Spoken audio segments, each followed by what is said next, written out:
Hello everyone, I hope all you are good at home. Today we are going to finish this chapter, Motion in a Plane. हम इस chapter को आज finish कर रहे हैं। जो भी बच्चों ने अभी ज्वाइन किया है, लेट ज्वाइन किया है, वो लोग सीधा मेरे से कांटेक्ट कर सकते हैं। कोई भी प्रॉब्लम आ रही है कि नोट्स कैसे लिखने हैं, लेक्चर्स कैसे देखने हैं, तो आप लोग डायरेक्टली मुझसे पूछ सकते हैं। फ्रैंकली कोई प्रॉब्लम नहीं है मेरे को बताने में, कुछ बच्चे पूछ भी रहे हैं, बट बाकी के जो भी स्टूडेंट्स हैं जिनको कोई भी प्रॉब्लम आ रही है मेरे सब्जेक्ट में फिजिक्स के अंदर, तो वो लोग मेरे से डिस्कस कर सकते हैं any time, but not at night. ये नहीं कि आप लोग रात को 12 बजे कॉल करें और फिर मैं आपके सॉल्यूशंस को, प्रॉब्लम्स को दूर करूँ। आप लोग चाहें आप कभी पूछ सकते हैं, but in day time. Is it clear? कोई भी किसी की तरह प्रॉब्लम है, या तो नोट्स लिखने में, या नोट्स नहीं है आपके पास, या फिर कोई लेक्चर आपने नहीं देखा है, तो वो सारे मैं आपको बता दूंगा कि आपको कौन से लेक्चर्स को देखना है, कौन से चैप्टर के लिए। Now we are going to do the last some numericals of this chapter. इस चैप्टर के कुछ बचे हुए न्यूमेरिकल्स हम लोग आज करेंगे। तो सबसे पहला न्यूमेरिकल जो हमारा बचा हुआ है, we will start from that. The first question is 4.16, जो हमारा क्वेश्चन बचा हुआ है 4.16। तो इस क्वेश्चन को आज हम लोग देखते हैं 4.16 को। क्या गिवन है इस क्वेश्चन में? इस क्वेश्चन में गिवन है कि a cricketer can throw a ball up to a maximum horizontal distance of 100 metres. Horizontal distance, एक क्रिकेटर एक बॉल को थ्रो कर सकता है कितने डिस्टेंस तक? 100 मीटर्स तक। 100 मीटर्स तक एक क्रिकेटर बॉल को क्या कर सकता है? थ्रो कर सकता है। जैसे क्रिकेटर यहाँ पे खड़ा था, उसने बॉल को यहाँ तक फेंक दिया। तो फिर आगे इसमें क्या गिवन है? How much high above the ground can the cricketer throw the same ball. कितनी दूर तक क्रिकेटर इस सेम बॉल को फेंक सकता है? कितनी ऊपर तक? अगर ऐसे फेंक रहे हैं तो कितनी दूर तक जा रही है? 100 मीटर्स। ऐसे फेंकेगा तो कितनी दूर तक जाएगी? ये पूछा है क्वेश्चन के अंदर। Is that clear? तो सबसे पहले जो हमने हॉरिजॉन्टल रेंज का फॉर्मूला पढ़ा है, हॉरिजॉन्टल रेंज का फॉर्मूला क्या होता है? हॉरिजॉन्टल रेंज का हम रिप्रेजेंट करते हैं आर से। आर इक्वल्स टू क्या होता है? V not square sine 2 theta upon g. ये फॉर्मूला होता है किसका? हॉरिजॉन्टल रेंज का, यानी हॉरिजॉन्टली कितनी दूर तक कोई बॉल को फेंक सकता है। हमें क्या गिवन है? कितनी दूर तक फेंक सकता है? 100 तक। तो 100 is equals to v not sine 2 theta upon g. ये हमारे पास आ गया। बट इसमें क्या गिवन है कि मैक्सिमम डिस्टेंस तक, कितनी दूर तक उसने फेंका? मैक्सिमम क्या होती है साइन थीटा की वैल्यू? 1। मैक्सिमम कितनी होती है? 1। तो 100 इक्वल्स टू क्या आ जाएगा? We not square upon g. तो ये हमारे पास एक फॉर्मूला आ गया, या हम बोल सकते हैं इक्वेशन आ गई। जो क्वेश्चन में गिवन था उससे हमने ये इक्वेशन निकाली है। क्वेश्चन में क्या गिवन था कि कितनी हॉरिजॉन्टल डिस्टेंस वो फेंक सकता है? मैक्सिमम 100 मीटर्स तक। तो हमने 100 मीटर्स रेंज की वैल्यू रखी और v not square upon g की वैल्यू को फाइंड आउट कर लिया। Is that clear? V not square upon g की वैल्यू हमारे पास आ गई। अब इसमें क्या कहा है? How much high above the ground the can cricketer throw the same ball. कितनी हाइट तक ग्राउंड से क्रिकेटर सेम बॉल को फेंक सकता है? तो हमने फॉर्मूला पढ़े हैं, 3 फॉर्मूला पढ़े हैं basically. V naught is v is equals to v naught plus a t. एक हमने पढ़ा डिस्टेंस के लिए s is equals to v not square plus half g t square या हाफ ए टी स्क्वायर। और एक हमने पढ़ा है v square is equals to v not square plus 2gh, अगर g हम सब जगह लेते हैं। ये g कब आता है? पॉजिटिव, जब मोशन नीचे की तरफ होता है। ऊपर की तरफ जब मोशन होगा तो फॉर्मूले में क्या आ जाएगा? माइनस। और हम इस फॉर्मूले को यूज कर रहे हैं, v is equals to v not square minus 2gh। h क्या है अब इसकी? मैक्सिमम वर्टिकल हाइट, कितनी हाइट तक बॉल जाएगी। तो जैसे ही बॉल टॉप मोस्ट हाइट के ऊपर पहुंच जाएगी, जैसे बॉल कहाँ पहुंच जाएगी? टॉप मोस्ट हाइट के ऊपर, तो फाइनल वेलोसिटी किसके इक्वल हो जाएगी? 0 की। तो हमारे पास फॉर्मूला क्या बचा? V not square minus 2gh is equals to 0। और we can say v not square is equals to 2gh, और H is equals to v not square upon 2g। V not square upon g की value हमारे पास कितनी है 100, तो ये क्या आ जाएगा 100 अपॉन 2, तो कितना आ जाएगा 50 मीटर। यानी वो बॉल को जो क्रिकेटर है वो कितनी हाइट तक फेंक सकता है 50 मीटर्स तक ऊपर, जिस बॉल को वो हॉरिजॉन्टली कितनी डिस्टेंस से फेंक रहा था 100 मीटर्स के ऊपर।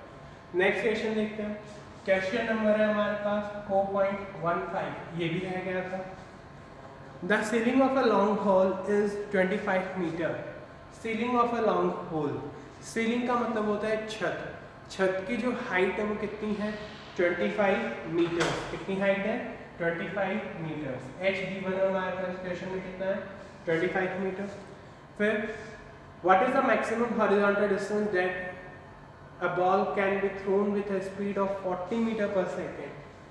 बॉल को हम कितनी स्पीड से फेंक रहे हैं 40 मीटर पर सेकेंड, और कितना उसका मैक्सिमम हॉरिजॉन्टल डिस्टेंस हो सकता है कि वो बॉल छत को टच ना करे। समझ में आया क्वेश्चन। बॉल सीलिंग की हाइट गिवन है, सीलिंग की हाइट कितनी है 25 मीटर।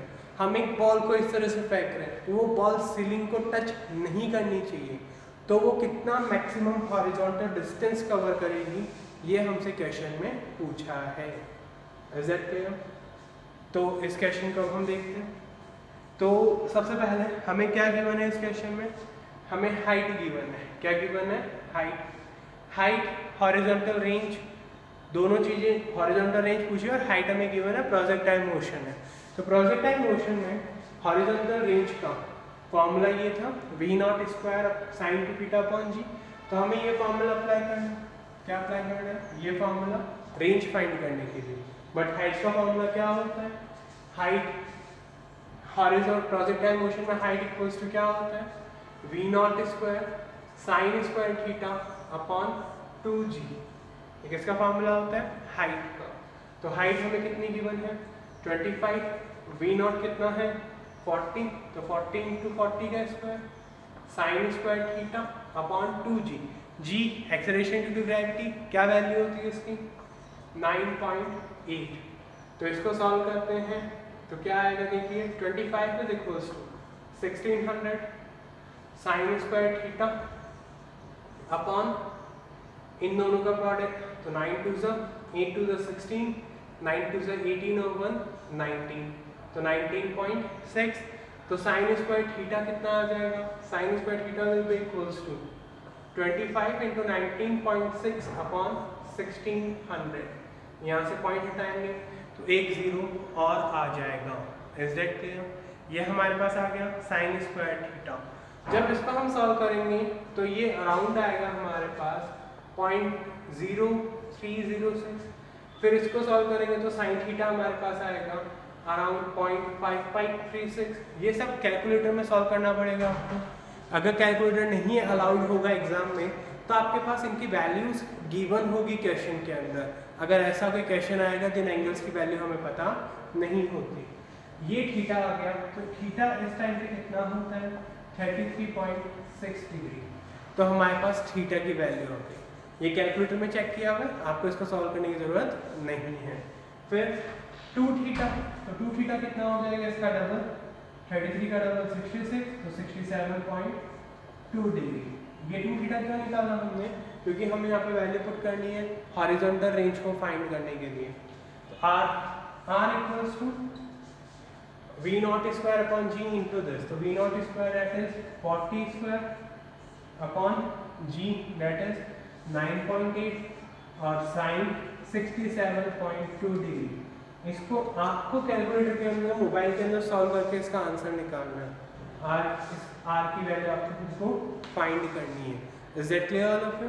मोबाइल आपको यूज़ करना आता है, उसमें ट्रिग्नोमेट्रिक टेबल भी आती है। जब आप उस मोबाइल को क्या करते हैं इंक्लाइन करते हैं, यानी एक तो आपने मोबाइल सीधा पकड़ रखा हो, जैसे उसको इंक्लाइन करेंगे तो उसमें ट्रिग्नोमेट्रिक टेबल्स के भी वैल्यूज़ का ऑप्शन मिलेगा। तो इसकी वैल्यू आपको निकालनी है साइन 67.2 की मोबाइल को यूज़ करके। और फिर इसको सॉल्व करने के बाद आंसर आपको निकालना है किसका, हॉरिजॉन्टल रेंज का। Is that clear all of you? Now we will do the remaining questions. A stone tied to the end of the string of length 80 centimetre. एक क्या है हमारे पास 4.17 क्वेश्चन है। इसमें क्या गिवन है कि एक स्टोन हमने एक रस्सी से बांध रखा है, उस रस्सी की लेंथ कितनी है 80 सेंटीमीटर। क्या लेंथ है उसकी 80 centimetre. Is drilled in a horizontal circuit with a constant speed. क्या मतलब है इसका, जैसे हम लोग जब काइट्स को फ्लाई करते हैं तो क्या करते हैं, हम एक डिवाइस यूज करते हैं जिसे हम बोलते हैं कीलिया। पता है सबको, सबकी आदत होगी बॉयज स्पेशली। तो हम क्या करते हैं, उसको इस तरह से एक थ्रेड को स्टोन से बांधते हैं और उसको इस तरह से रोटेट करते हैं।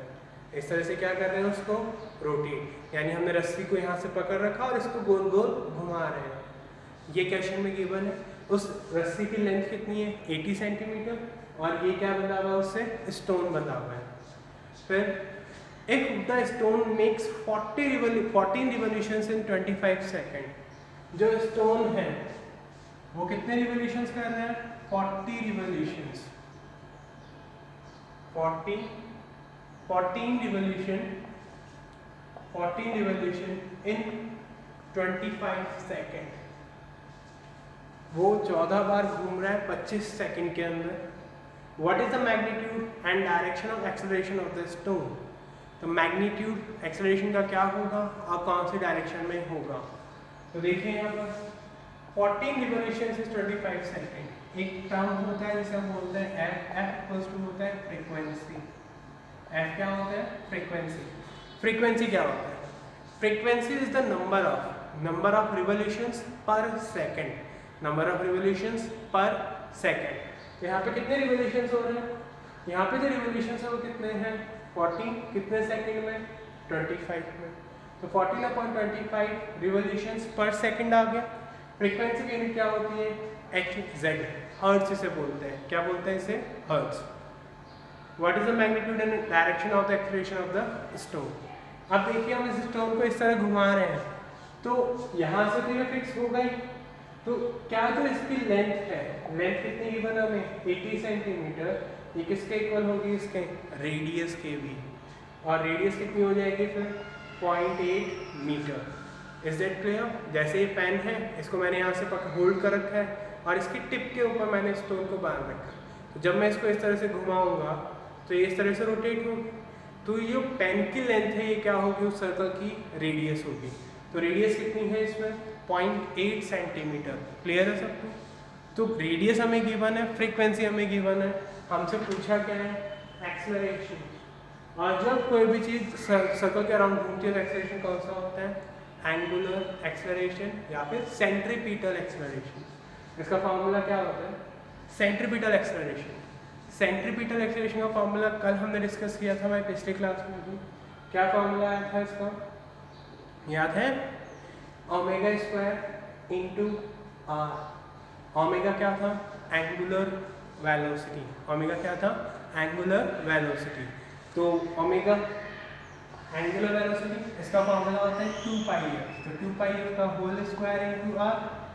तो 2πf की हम वैल्यू पुट कर देते हैं। तो 2 × 22/7 इंटू एफ कितना है 14/25 का होल स्क्वायर इंटू आर कितना है 0.8। ओमेगा निकालते हैं तो एक्सेलरेशन इक्वल्स टू क्या आ जाएगा 2 × 2 × 22/7 into 22/7 multiplied by 14/25 multiplied by 14/25 into 0.8। हम इसको क्या कर लेंगे सॉल्व।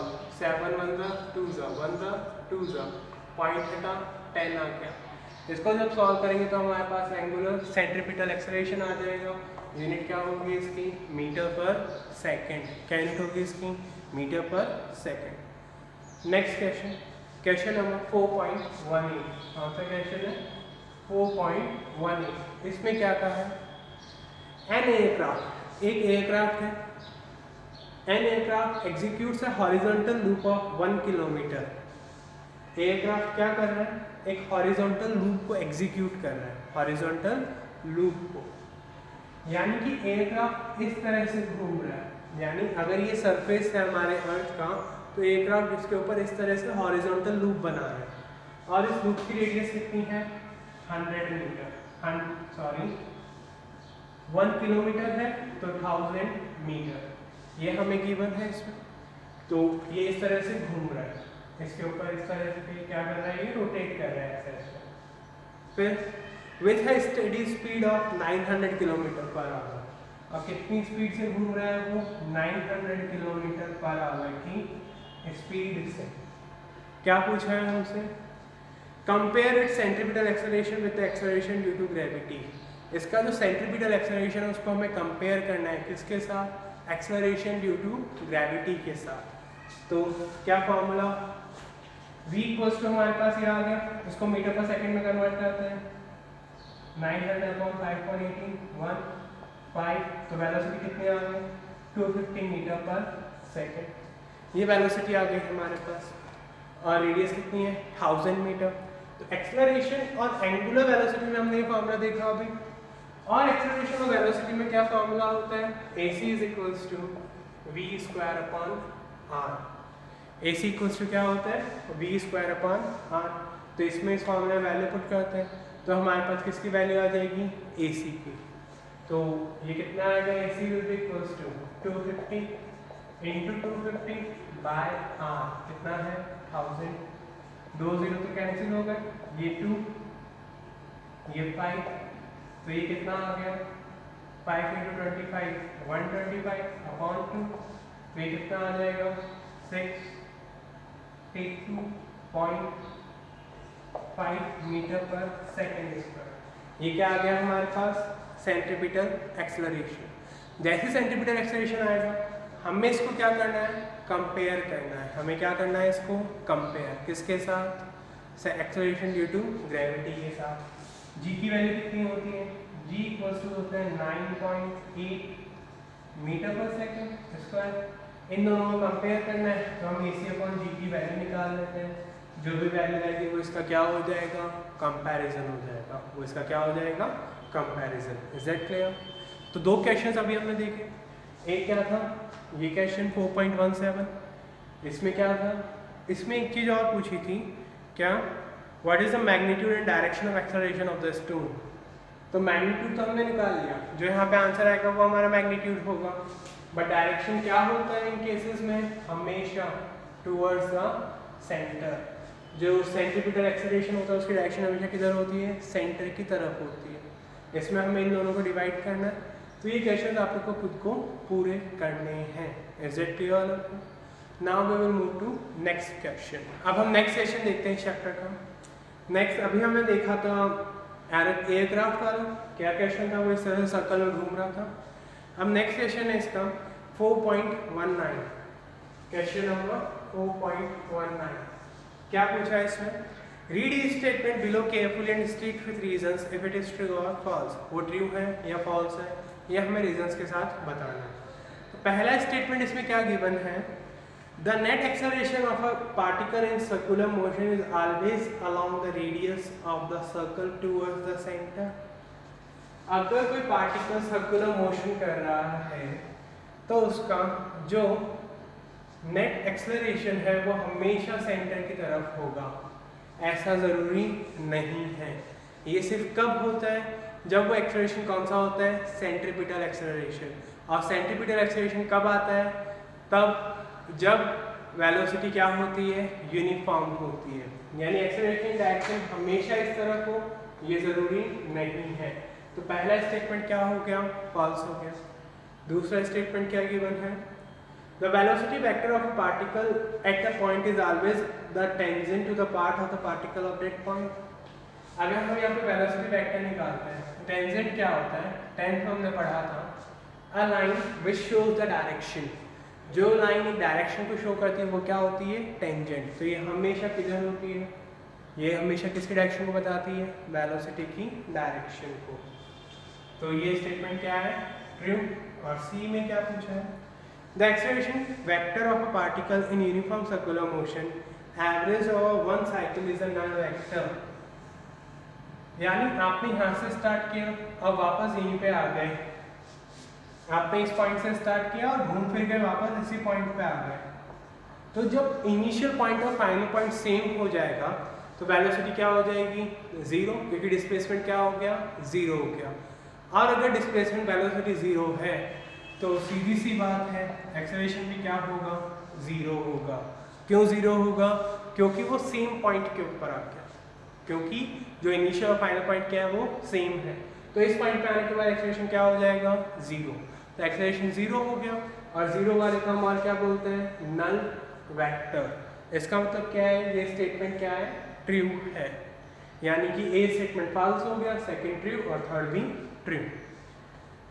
अब जो क्वेश्चन हमारे पास बचा है वो है 4.25। 4.25 is the last question of this chapter. 4.25 इस चैप्टर का लास्ट क्वेश्चन है, तो इस लास्ट क्वेश्चन को देखते हैं। An aircraft is flying at a height of 3400 metre.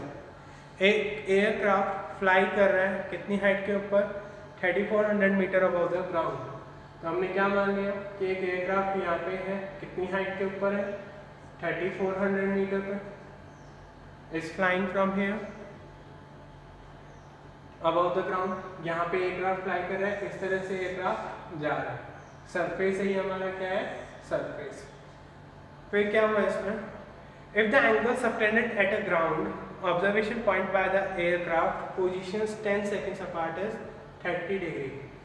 यानी किसी पॉइंट के ऊपर, यहाँ पे आप खड़े थे, यहाँ पे क्या थे आप खड़े थे, इस पॉइंट पर जब 10 सेकंड के बाद आपने एयरक्राफ्ट को देखा तो ये एंगल कितना हो गया 30 डिग्री हो गया। क्वेश्चन समझ में आया? क्या क्वेश्चन में गिवन है कि पहले एयरक्राफ्ट इस पॉइंट पे था, लेट दिस बी ए, फिर एयरक्राफ्ट इस पॉइंट पे आ गया बी पॉइंट के ऊपर, और आप यहाँ पर खड़े खड़े देख रहे थे क्योंकि हमें एयरक्राफ्ट में बैठाया नहीं गया था, इसलिए हम उसको नीचे से देख रहे थे। तो जब हम एयरक्राफ्ट को देख रहे थे तो ये एंगल कैसे चेंज हुआ, 10 सेकंड के अंदर ये एंगल कितना हो गया 30 डिग्री हो गया। यानी ए से बी तक जाने में उसको कितना टाइम लगा 10 सेकंड लगा। कितना टाइम लगा 10 सेकंड, और उतने टाइम में एंगल कितना हो गया 30 डिग्री हो गया। फिर इसमें क्या पूछा है, what is the speed of the aircraft. Aircraft की स्पीड कितनी होगी, स्पीड बोले तो वेलोसिटी कितनी होगी, तो वो अब हम निकालते हैं। तो कैसे इसको फाइंड करेंगे, वेलोसिटी वेलोसिटी के लिए हमें क्या चाहिए पहले डिस्टेंस। डिस्टेंस कौन सा, जो एयरक्राफ्ट ने इतने टाइम में ट्रेवल किया, यानी हमें जो डिस्टेंस चाहिए वो कौन सा चाहिए A B distance. A B distance हम कैसे निकालेंगे, तो मैंने क्या किया कि जो जहाँ से मैं देख रहा था इस पॉइंट से, वहाँ से मैंने किस तरह से परपेंडिकुलर ड्रॉ कर दिया। क्या ड्रॉ कर दिया, perpendicular, let this be P, let this be O. तो जैसे ही मैंने यहाँ पे परपेंडिकुलर ड्रॉ किया तो ये वाला जो पॉइंट है, ये जो पॉइंट है, ये जो एंगल है ये कितना होगा 15 डिग्री। ये एंगल कितना हो जाएगा 15 डिग्री, इतना सा पार्ट, और बाकी पूरा कितना है 30 डिग्री। एंगल बाइसेक्टर मैंने ड्रॉ कर दिया। क्या ड्रॉ कर दिया, एंगल बाइसेक्टर। ट्रिग्नोमेट्री 10th में बहुत पढ़ी है आपने, समझी भी है, याद भी की है, सब कुछ किया था ट्रिग्नोमेट्री के साथ आप लोगों ने। अब यहाँ पर इस ट्राइंगल के अंदर, कौन सा ट्राइंगल में, हम एक ट्राइंगल का नाम लिख सकते हैं, लेट दिस बी एपीओ। क्या नाम है ट्राइंगल का, एपीओ। तो फ्रॉम ट्राइंगल एपीओ आपको दिखाई दे रहा है। एपीओ ट्राइंगल के अंदर हम 10, 15 की वैल्यू निकालते हैं। 10, 15 ये थीटा है जो इसके अपोजिट परपेंडिकुलर, एपी परपेंडिकुलर हो गया, तो ये क्या हो जाएगा base PO.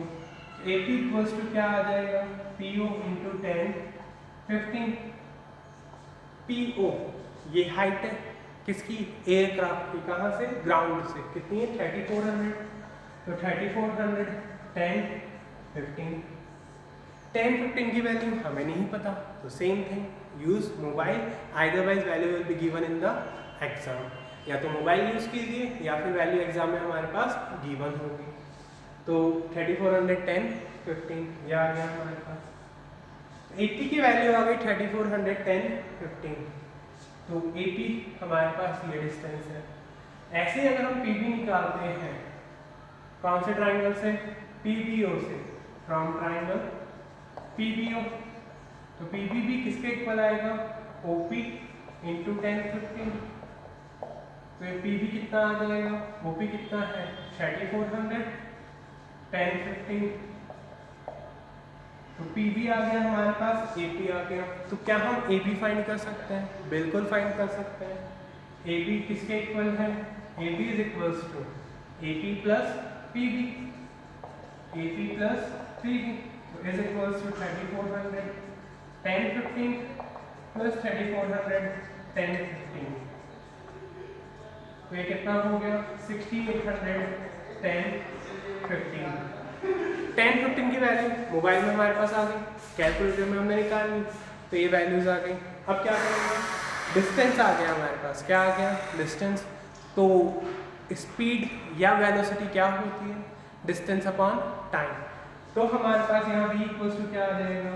A B upon time कितना है 10 सेकेंड्स, तो ए बी कितना है 6810 15 अपॉन 10, 0 से 0 कैंसिल, तो वेलोसिटी कितनी आ गई हमारे पास 680, और साथ में क्या है 10 15। 10 15 की वैल्यू हम लोग लास्ट में भी पुट कर सकते हैं। आप लोग चाहें तो यहाँ पे पुट कर दें, यहाँ पे पुट कर दें, या फिर डायरेक्टली यहाँ पे पुट कर दें। बेटर क्या रहेगा? लास्ट में पुट करें। लास्ट में पुट करने से क्या होगा? डायरेक्ट वैल्यू से मल्टीप्लाई करेंगे और हमारे पास क्या आ जाएगा? आंसर आ जाएगा। Is that clear all of you? तो इस तरह से इस चैप्टर के हम लोग न्यूमेरिकल्स हमने किए। एग्जाम्पल्स आप लोग रीड कीजिए, उनको समझने की कोशिश कीजिए। कोई प्रॉब्लम उनके अंदर आती है तो पूछिए, कोई प्रॉब्लम आती है तो पूछिए। Now in the next class what we are going to start as the chapter number, कौन सा चैप्टर स्टार्ट कर रहे हैं? 4 चल रहा था, 5th स्टार्ट करेंगे। कौन सा चैप्टर स्टार्ट करेंगे? 5th। हम लोग 3 चैप्टर्स फिनिश कर चुके हैं, 2nd, 3rd और 4th। 2nd क्या था? Unit and dimension. 3rd क्या था? Motion in a straight line. 4th क्या था? Motion in a plane. 5th क्या है हमारे पास? Laws of motion. Laws of motion, ये चैप्टर भी आप लोग 9th क्लास में इसको पूरा आप लोग स्टडी कर चुके हैं। 3 लॉज होते हैं मोशन के। कितने लॉज होते हैं? 3।